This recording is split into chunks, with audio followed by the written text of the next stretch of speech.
എപ്പോഴെങ്കിലും നിങ്ങൾ ചിന്തിച്ചിട്ടുണ്ടോ, ബഹിരാകാശത്തുകൂടെ അങ്ങോട്ടും ഇങ്ങോട്ടും ചീറിപ്പാഞ്ഞുകൊണ്ടിരിക്കുന്ന ഏതെങ്കിലും ഒരു വസ്തുവിന് ഭൂമി സന്ദർശിക്കാൻ തോന്നിയാലോ എന്ന്? ഏതാണ്ട് 66 മില്യൺ വർഷങ്ങൾക്ക് മുമ്പ് അങ്ങനെയൊന്ന് സംഭവിച്ചിട്ടുണ്ട്. ആ വസ്തു ഭൂമിയിലേക്ക് കടന്നു വന്നത് ഏതാണ്ട് 20 km/s വേഗതയിലായിരുന്നു.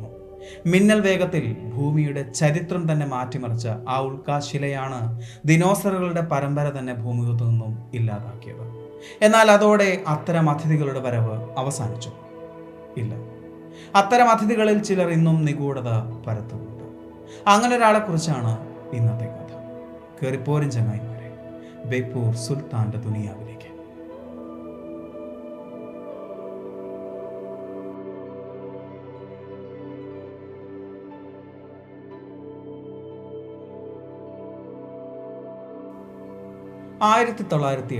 ജൂൺ 30 പുലർച്ചെ ഏതാണ്ട് 7:15 കാണണം.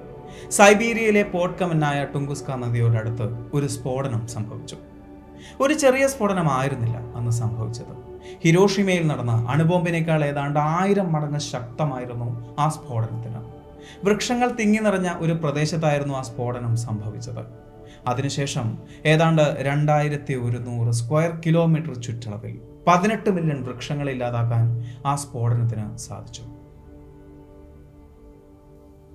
എന്തായിരിക്കാം അന്ന് സംഭവിച്ചത്?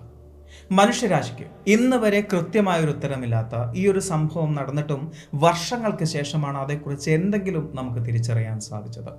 സൈബീരിയയിലെ തീരെ മനുഷ്യവാസം കുറഞ്ഞ ഒരു പ്രദേശത്താണ് ഈ സ്ഫോടനം നടന്നത് എന്നതുകൊണ്ട് തന്നെ വെറും 3 പേർ മാത്രമാണ് അതിൽ മരണമടഞ്ഞത്. എന്നാൽ ഈ സംഭവം നേരിട്ട് കണ്ടവരുമുണ്ടായിരുന്നു. അവർക്കെല്ലാം പറയാനുണ്ടായിരുന്നത് ഏതാണ്ട് ഒരുപോലെയുള്ള കഥ തന്നെയാണ്.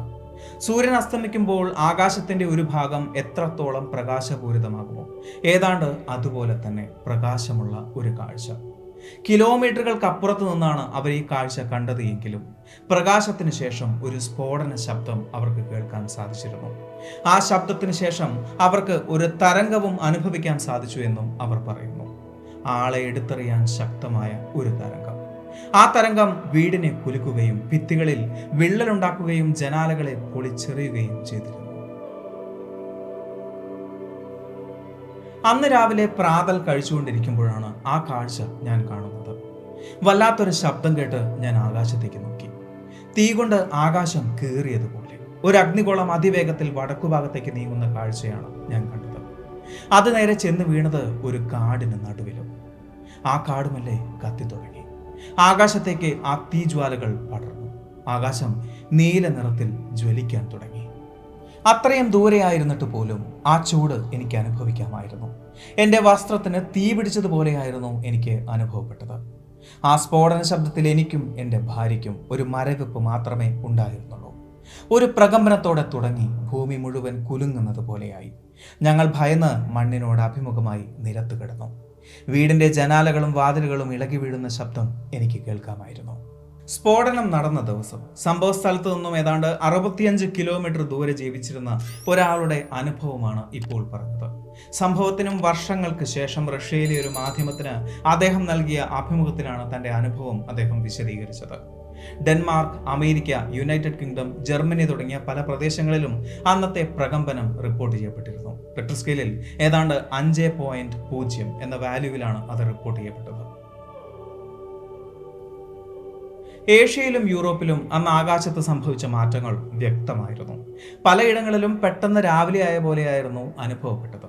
സൈബീരിയയിലെ ആൾപ്പാർപ്പില്ലാത്ത ഒറ്റപ്പെട്ടൊരു സ്ഥലത്ത് നടന്ന സംഭവമായതുകൊണ്ട് തന്നെ അതേക്കുറിച്ചുള്ള അന്വേഷണങ്ങൾ വളരെയേറെ ബുദ്ധിമുട്ടുള്ളതായിരുന്നു. ചിലപ്പോൾ മരണപ്പെട്ടയാളുടെ എണ്ണക്കുറവ് കൊണ്ടായിരിക്കാം, അതല്ല എങ്കിൽ ദൃക്സാക്ഷികളുടെ എണ്ണക്കുറവ് കൊണ്ടായിരിക്കാം അന്ന് അതേക്കുറിച്ച് കൂടുതൽ അന്വേഷണങ്ങൾ നടന്നില്ല. യഥാർത്ഥത്തിൽ അന്ന് അവിടെ സംഭവിച്ചത് എന്താണ് എന്ന് ലോകം തിരിച്ചറിഞ്ഞത് വർഷങ്ങൾക്ക് ഇപ്പുറമാണ്. 1908 ഈ സംഭവം നടന്നത് എങ്കിലും അങ്ങനെ ഒരു സ്ഫോടനം നടന്ന സ്ഥലത്തേക്ക് അന്വേഷണത്തിനായി ആദ്യമായി എത്തിപ്പെടുന്നത് 1927 അതായത് 20 വർഷങ്ങൾക്ക് ശേഷം. അവിടെ ഏറ്റവും അത്ഭുതപ്പെടുത്തിയ ഒരു കാര്യം അങ്ങനെ ഒരു സ്ഫോടനം നടന്നിട്ടും ഭൂമിയിൽ ഒരു കുഴി പോലും രൂപപ്പെട്ടിട്ടില്ല എന്നതാണ്. അവിടെ ഉണ്ടായിരുന്ന മരങ്ങളിൽ ബഹുഭൂരിപക്ഷവും കത്തിത്തീർന്നിരുന്നു. ചിലത് മറിഞ്ഞു വീണിരുന്നു. ചിലത് ഒരു ദുരന്ത സ്മാരകം പോലെ കൊമ്പുകളെല്ലാം കത്തിത്തീർന്നിട്ടും അങ്ങനെ നിൽക്കുന്നുണ്ടായിരുന്നു. ആ കാട് മുഴുവൻ കത്തിത്തുടങ്ങിയിരുന്നുവെങ്കിലും സ്ഫോടനത്തിന്റെ തരംഗം അത് കെടുത്തിയതായിരിക്കാം. സംഭവം നടന്നതിനും 50 വർഷങ്ങൾക്കിപ്പുറമാണ് ലോകം അതേക്കുറിച്ച് കൂടുതൽ അറിയുന്നത്. സ്ഫോടനം നടന്ന സ്ഥലം ഒരു വലിയ പൂമ്പാറ്റ പോലെ പരന്നു കിടക്കുന്നു. ഏതാണ്ട് 73 കിലോമീറ്റർ വിസ്തീർണമുള്ള ഒരു ഭീമാകാരനായ പൂമ്പാറ്റയുടെ ആകൃതിയിൽ. അത് ഒരു ഉൽക്കാപതനമായിരിക്കാം എന്നാണ് ഒരു വലിയ ശതമാനം ആളുകളും വിശ്വസിക്കുന്നത്. എന്നാൽ ഉൽക്കാപതനമാണ് എങ്കിൽ അവിടെ ഭൂമിയിൽ ഒരു വലിയ കുഴി ഉണ്ടാകാനുള്ള സാധ്യതയുണ്ട്. പക്ഷേ ഇവിടെ പലതരം ചെറിയ കുഴികളാണ് കാണാൻ സാധിക്കുന്നത്. 1960-ലെ അന്വേഷണത്തിൽ അവിടെ നിന്നും ചില മൈക്രോസ്കോപ്പിക് ഗോളങ്ങൾ കണ്ടെത്തിയിരുന്നു. മണ്ണിനടിയിൽ നിന്നുമാണ് അവ കൂടുതലും കണ്ടെത്തിയത് എങ്കിൽ മറിഞ്ഞു വീണ ചില വൃക്ഷങ്ങളുടെ തൊലിക്കുള്ളിലും അവ കണ്ടെത്തിയതായും പറയപ്പെടുന്നു. ഇവയിൽ വലിയ അളവിൽ നിക്കൽ അയൺ അലോയ് അടങ്ങിയിട്ടുണ്ടായിരുന്നു. കൂടുതലും ഉൽക്കാശിലകളിലാണ് ഇത്തരം ലോഹങ്ങൾ കണ്ടെത്തിയിട്ടുള്ളത്. എന്നാൽ ഈ സ്ഥലത്ത് നിന്നും അപൂർവമായ പല ലോഹങ്ങളും കണ്ടെത്തിയതായും റിപ്പോർട്ട് ചെയ്യപ്പെട്ടിരുന്നു. ഈ ഗോളങ്ങൾ ഒരു ഉൽക്കാസ്ഫോടനത്തിന്റെ ഭാഗമാണ് എന്നാണ് ഗവേഷകർ വിശ്വസിക്കുന്നത്. അതായത് ഭൂമിയിൽ പതിക്കുന്നതിന് മുമ്പേ ആ ഉൽക്കാശിലയ്ക്ക് സ്ഫോടനം സംഭവിച്ചതായി അവർ വിശദീകരിക്കുന്നു. കത്തിനശിച്ച വൃക്ഷങ്ങൾ, സ്ഫോടനം നടന്ന സ്ഥലത്തിനെതിരായി ചെരിഞ്ഞു കിടക്കുന്ന വൃക്ഷങ്ങൾ, പല ഭാഗങ്ങളിലേക്കായി ചിന്നിച്ചെതറിയ സൂക്ഷ്മഗോളങ്ങൾ എന്നിവ അങ്ങനൊരു സ്ഫോടനത്തെ തന്നെയാണ് സൂചിപ്പിക്കുന്നത്. ഭൂമിയുടെ അന്തരീക്ഷത്തിലേക്ക് കടന്ന ആ ഉൽക്കയ്ക്ക് ഭൂമിയിൽ പതിക്കുന്നതിനും കിലോമീറ്ററുകൾക്ക് മുമ്പേ സ്ഫോടനം സംഭവിക്കുകയായിരുന്നു. ആ സ്ഫോടനത്തിന്റെ ശക്തി എന്ന് പറയുന്നത് അണുബോംബിനേക്കാൾ 1000 മടങ്ങ് ശക്തമായിരുന്നു എന്നും ആ സ്ഫോടനത്തിലെ തരംഗം 2 തവണ ഭൂമിയെ ചുറ്റിയെന്നും ഗവേഷകർ വിശദീകരിക്കുന്നു. ഇങ്ങനെയൊക്കെ വിശദീകരിക്കപ്പെടുന്നു എങ്കിലും ടുംഗുസ്ക ഇവന്റിനെ കുറിച്ച് ഒരുപാട് ഗൂഢാലോചന സിദ്ധാന്തങ്ങളും നിലവിലുണ്ട്. 1908-ലാണ് ഇത് സംഭവിക്കുന്നത് എന്നതുകൊണ്ട് തന്നെ ഇത് റഷ്യയുടെ എന്തെങ്കിലും പരീക്ഷണമാകാം, അല്ലെങ്കിൽ റഷ്യ ഏതെങ്കിലും ആയുധം പരീക്ഷിച്ചതാകാം, അതുമല്ലെങ്കിൽ ഒരു UFO തകർന്നു വീണതാകാം എന്നൊക്കെ ഗൂഢാലോചന സിദ്ധാന്തങ്ങൾ പറയുന്നുണ്ട്. തുംഗസ്ക ഇവന്റിനെ റഷ്യൻ റോസ്വെൽ ഇൻസിഡന്റ് എന്ന പേരിലും അറിയപ്പെടുന്നുണ്ട്. എന്നിരുന്നാലും പ്രപഞ്ചത്തെക്കുറിച്ചുള്ള നമ്മുടെ അറിവില്ലായ്മയെ സൂചിപ്പിക്കുന്ന ഒന്ന് തന്നെയാണ് ടുംഗുസ്ക ഇവന്റ് എന്നതിൽ യാതൊരുവിധ സംശയവുമില്ല. എയർബസ്റ്റ് എന്നറിയപ്പെടുന്ന ഇത്തരം സംഭവങ്ങൾ ഇന്ന് നമുക്ക് പരിചിതമാണ്. ഭൂമിയുടെ അന്തരീക്ഷത്തിലേക്ക് കടന്ന് ഭൂമിയിൽ പതിക്കുന്നതിന് മുമ്പ് തകർന്നുപോയ എത്രയോ ഉൽക്കകളെ നമ്മൾ മനസ്സിലാക്കിയിട്ടുണ്ട്. അന്ന് ടുംഗുസ്ക ഇവന്റിൽ സംഭവിച്ച ആ ഒരു സ്ഫോടനത്തെ ഏതാണ്ട് 15 മെഗാടൺ TMTയോടാണ് ഉപമിക്കുന്നത്.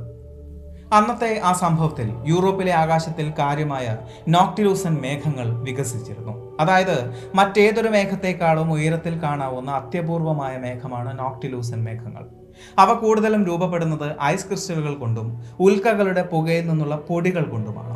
ഇതിന്റെ സാന്നിധ്യം അന്ന് സൈബീരിയയിൽ സംഭവിച്ചത് ഒരു ഉൽക്കാസ്ഫോടനം തന്നെയാണ് എന്ന് തന്നെയാണ് തെളിയിക്കുന്നത്. ഭൂമിയുടെ അടുത്തുള്ള 2005 NB56 എന്ന ആസ്ട്രോയിഡിൽ നിന്നും വന്ന ഒരു ഉൽക്കാശിലയാകാം ടുംഗുസ്കയിൽ പതിച്ചത് എന്ന് 2009-ലെ ഒരു പഠനം വിശദീകരിക്കുന്നുണ്ട്. സ്ഫോടനം നടന്ന ദിവസത്തിനും 3 ദിവസങ്ങൾക്ക് മുമ്പ് NB56 എന്ന ആസ്ട്രോയിഡ് ഭൂമിയിൽ നിന്നും വെറും 0.069 ആസ്ട്രോണോമിക്കൽ യൂണിറ്റ് അകലെയായിരുന്നു. ചില ശാസ്ത്രജ്ഞർ പറയുന്ന മറ്റൊരു വിശദീകരണം ഭൂമിയിൽ പതിച്ചത് ഒരു ചിഹ്നഗ്രഹമാകാനുള്ള സാധ്യതയുണ്ട് എന്നാണ്. ഏതാണ്ട് 150 മുതൽ 300 അടിയോളം വലുപ്പമുള്ള ഒരു വലിയ ചിഹ്നഗ്രഹം. അതോടൊപ്പം അവർ പറയുന്ന മറ്റൊരു കാര്യം കൂടിയുണ്ട്. ഭൂമിയുടെ ചരിത്രമനുസരിച്ച് ഏതാണ്ട് 100 മുതൽ 300 വർഷങ്ങൾക്കിടയിൽ ഒരിക്കലെങ്കിലും ഒരു ബഹിരാകാശ വസ്തു ഭൂമിയിൽ പതിച്ചിട്ടുണ്ട് എന്ന്.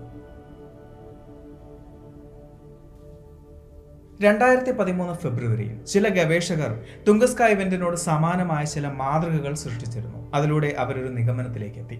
അതായത് ടുംഗസ്ക ഇവന്റിന് കാരണമായത് ചിലപ്പോൾ ഉൽക്കയായിരിക്കാം, അല്ലെങ്കിൽ ചിഹ്നഗ്രഹമായിരിക്കാം, അതുമല്ലെങ്കിൽ മറ്റെന്തെങ്കിലും വസ്തുവായിരിക്കാം. ആ വസ്തു ഭൂമിയുടെ അന്തരീക്ഷത്തിലേക്ക് കടന്നത് മണിക്കൂറിൽ 55,000 കിലോമീറ്റർ വേഗതയിലായിരുന്നു. അതിന് 50 മുതൽ 80 മീറ്ററോളം വലുപ്പവും കല്ലിന്റെ പ്രതലവും ഉണ്ടായിരുന്നു. ആ വസ്തു ഭൂമിയിൽ പതിക്കുന്നതിനും 10 മുതൽ 14 കിലോമീറ്ററിനുള്ളിൽ പൊട്ടിത്തെറിക്കുകയും ചെയ്തിരുന്നു. ഭൂമിയുടെ പ്രതലത്തിൽ പതിക്കാതെ കിലോമീറ്ററുകൾക്ക് മുകളിൽ സ്ഫോടനം സംഭവിച്ചു എന്നതുകൊണ്ടാണ് ഭൂമിയിൽ ഒരു ഉൽക്ക പതിച്ചതിന്റെ തെളിവുകളൊന്നും നമുക്ക് കാണാൻ സാധിക്കാത്തത്. ആ സ്ഫോടനം ഭീകരമായ ഒന്നായിരുന്നു എന്നതിന്റെ തെളിവാണ് ആ വൃക്ഷങ്ങൾ. ആൾപ്പാർപ്പില്ലാത്തൊരു സ്ഥലത്താണ് അത് സംഭവിച്ചത് എന്നതുകൊണ്ടാണ് വെറും 3 പേർ മാത്രം ആ ഭീകര സ്ഫോടനത്തിൽ മരണപ്പെട്ടത്.